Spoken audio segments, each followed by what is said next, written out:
பேராதரவையும் பெற்று மகத்தான வெற்றியை பதிவு செய்திருக்கும் மாண்புமிகு தமிழ்நாடு முதலமைச்சர் அவர்களின் தலைமையில் தமிழ்நாட்டின் வரலாற்றில் புதிய அத்தியாயம் படைக்கும் வகையில் மாண்புமிகு முதலமைச்சர் அவர்களின் முதல் சுதந்திர தின கொடியேற்ற விழா இங்கே நடைபெற்றுக் கொண்டிருக்கிறது. அனைவருக்கும் இனிய சுதந்திர தின நல்வாழ்த்துகள். சுதந்திரத்தின் பெருமையை போற்றும் இந்த புனித நாளில் வரலாறு மீண்டும் ஒரு புதிய அத்தியாயத்தை எழுத தயாராகிறது. ஆம், நாம் ஆவலுடன் எதிர்பார்த்து காத்து கொண்டிருந்த தருணம் தற்பொழுது நம் மாண்புமிகு தமிழ்நாடு முதலமைச்சர் அவர்கள் மூவர்ண கொடியை ஏற்றி வைத்து கொடி வணக்கம் செலுத்தி சிறப்பிப்பார்கள். காவல்துறை கூட்டுக்குழல் இசைக்குழுவினரால் நாட்டுப்பண் இசைக்கப்படும்.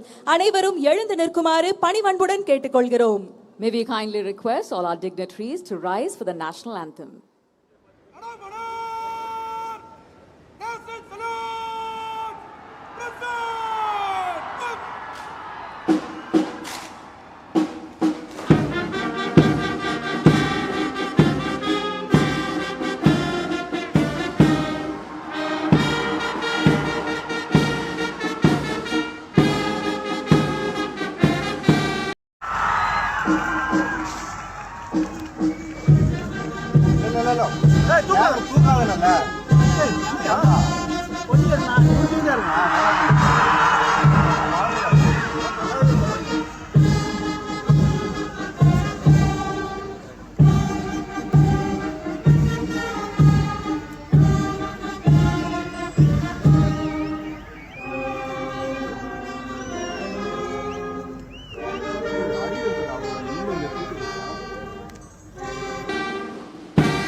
தாயின் மணிக்கொடி பாரீர், அதை தாழ்ந்து பணிந்து புகழ்ந்திட வாரீர்.